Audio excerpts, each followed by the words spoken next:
इस 15 अगस्त से ही देश भर में प्रधानमंत्री विकसित भारत रोजगार योजना लागू हुई है। इसके तहत हमारे युवा जब निजी क्षेत्र में पहली नौकरी करेंगे तो केंद्र सरकार उन्हें अपने पास से 15,000 रुपये देगी। जो प्राइवेट कंपनियां युवाओं को रोजगार देगी उन्हें भी अलग से पैसे सरकार देगी। इस योजना का बहुत बड़ा लाभ बिहार के मेरे युवाओं को भी होगा। साथियों, हमारे देश में कांग्रेस हो, आरजेडी हो, इनकी सरकारों ने कभी जनता के पैसे का मोल नहीं समझा। इनके लिए जनता के पैसे का मतलब रहा है खुद की तिजोरी भरना। इसलिए कांग्रेस आरजेडी की सरकारों में सालों साल तक परियोजनाएं पूरी नहीं होती थी। कोई योजना जितनी लटकती थी उतना उसमें ये पैसे कमा लेते थे।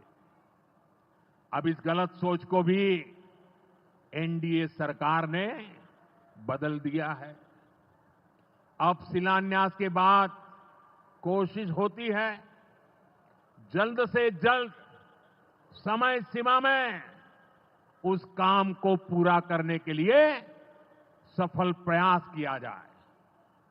आज का एक कार्यक्रम इसका भी एक शानदार उदाहरण है। औंटा सिमरिया सेक्शन का शिलान्यास करने का सौभाग्य बिहार के लोगों ने मुझे दिया था। और आप लोगों की कृपा देखिए, आप लोगों का प्रेम देखिए कि जिस ब्रिज का शिलान्यास आपने मुझे करने के लिए कहा, आज इसका लोकार्पण करने का अवसर भी आपने मुझे दिया है। ये पुल सिर्फ सड़कों को नहीं, पूरे उत्तर और दक्षिण बिहार को जोड़ने का काम करेगा। जो भारी वाहन पहले गांधी सेतु से होकर 150 किलोमीटर का लंबा चक्कर काटते थे, अब सीधा रास्ता पाएंगे। इससे व्यापार तेज होगा, उद्योगों को ताकत मिलेगी और तीर्थयात्रियों का भी पहुंचना आसान होगा। विकास के जिन प्रोजेक्ट की नींव एनडीए सरकार में रखी जाती है वो पूरा होकर रहेंगे, ये बात पक्की है। साथियों, एनडीए की डबल इंजन सरकार यहां रेलवे के विकास के लिए भी तेजी से काम कर रही है। अमृत भारत स्टेशन योजना के तहत गयाजी रेलवे स्टेशन को आधुनिक बनाया जा रहा है। इससे गयाजी रेलवे स्टेशन पर यात्रियों को एयरपोर्ट जैसी सुविधाएं मिलेगी। आज गया वो शहर है जहां राजधानी, जनशताब्दी और made in India Vande Bharat ट्रेनों की सुविधा उपलब्ध है। गयाजी, सासाराम, प्रयागराज, कानपुर होते हुए दिल्ली तक सीधा कनेक्शन बिहार के युवाओं को, यहां के किसानों को, यहां के व्यापारियों के लिए नई संभावनाएं बना रहा है। भाइयों और बहनों, आपके आशीर्वाद से, देश के अटूट भरोसे के कारण साल 2014 में प्रधानमंत्री के तौर पर शुरू हुआ मेरा सेवा काल, ये सेवा काल निरंतर जारी है। इतने वर्षों में हमारी सरकार पर भ्रष्टाचार का एक भी दाग नहीं लगा। जबकि आजादी के बाद कांग्रेस की सरकारें जो 60-65 साल तक सरकार में रही है, उनके भ्रष्टाचार की लंबी लिस्ट है। आरजेडी का भ्रष्टाचार तो बिहार का बच्चा बच्चा जानता है। मेरा साफ मानना है कि भ्रष्टाचार के विरुद्ध लड़ाई को अगर अंजाम तक पहुंचाना है तो कोई भी कार्रवाई के दायरे से बाहर नहीं होना चाहिए। आप सोचिए, आज कानून है, कि अगर किसी छोटे सरकारी कर्मचारी को 50 घंटे तक हिरासत में रख दिया तो अपने आप वो सस्पेंड हो जाता है। ड्राइवर हो, छोटा क्लार्क हो, प्यून हो, उसकी जिंदगी हमेशा हमेशा के लिए तबाह हो जाती है। लेकिन अगर कोई मुख्यमंत्री है, कोई मंत्री है, कोई प्रधानमंत्री है, तो वो जेल में रह करके भी सत्ता का सुख पा सकता है। ये कैसे हो सकता है? हमने कुछ समय पहले ही देखा है कि कैसे जेल से ही फाइलों पर साइन किए जा रहे थे, जेल से ही सरकारी आदेश निकाले जा रहे थे। नेताओं का अगर यही रवैया रहेगा तो ऐसे भ्रष्टाचार के विरुद्ध लड़ाई कैसे लड़ी जा सकती है? साथियों, संविधान हर जनप्रतिनिधि से ईमानदारी और पारदर्शिता की उम्मीद करता है।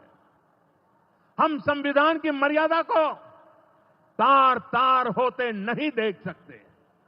इसलिए एनडीए सरकार भ्रष्टाचार के खिलाफ एक ऐसा कानून लाई है जिसके दायरे में देश का प्रधानमंत्री भी है।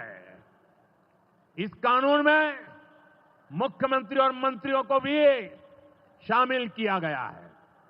जब ये कानून बन जाएगा तो प्रधानमंत्री हो या मुख्यमंत्री या फिर कोई भी मंत्री, उसे गिरफ्तारी के 30 दिन के अंदर जमानत लेनी होगी और अगर जमानत नहीं मिली तो 31वें दिन उसे कुर्सी छोड़नी पड़ेगी। आप कहिए भाइयों, जो जेल जाए उसने कुर्सी छोड़नी चाहिए कि नहीं छोड़नी चाहिए? क्या वो कुर्सी पर बैठे रह सकता है? क्या वो सरकारी फाइलों पे साइन कर सकता है? क्या जेल में से कोई सरकार चला सकता है क्या? और इसलिए ऐसा सख्त कानून बनाने की तरफ हम आगे बढ़ रहे हैं। लेकिन साथियों, ये आरजेडी वाले, ये कांग्रेस वाले, ये लेफ्ट वाले इस कानून का विरोध कर रहे हैं। ये बहुत गुस्से में है और कौन नहीं जानता उनको किस बात का डर है।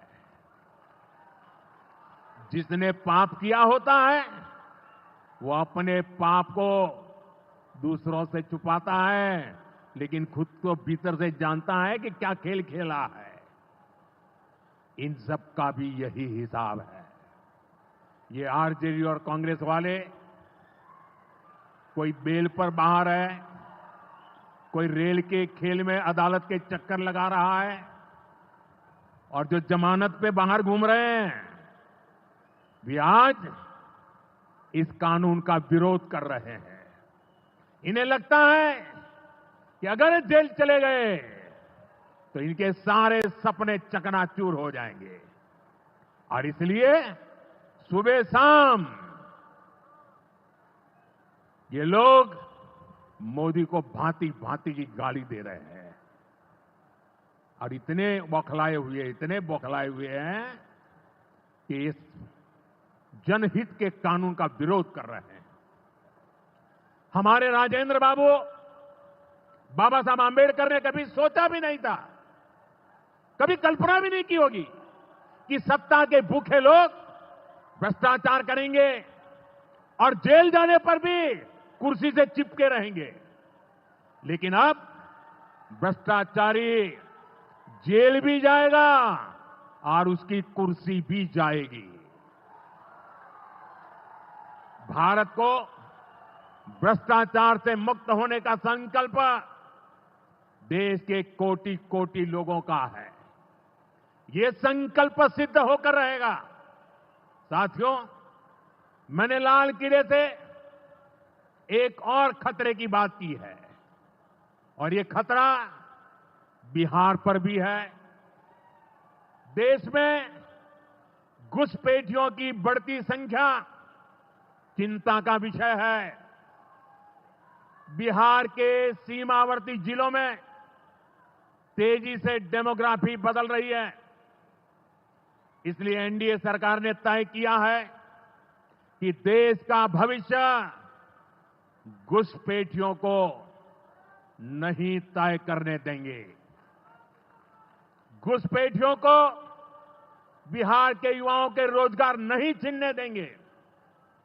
जिन सुविधाओं पर भारतीय लोगों का अधिकार है, उस पर घुसपैठियों को डाका नहीं डालने देंगे। इस खतरे से निपटने के लिए मैंने डेमोग्राफी मिशन शुरू करने की बात कही है। बहुत जल्द ये मिशन अपना काम शुरू करेगा। हम हर घुसपैठियों को देश से बाहर करके ही रहेंगे। आप मुझे बताइए, एक घुसपैठियों को निकालना चाहिए कि नहीं निकालना चाहिए? क्या ये घुसपैठिए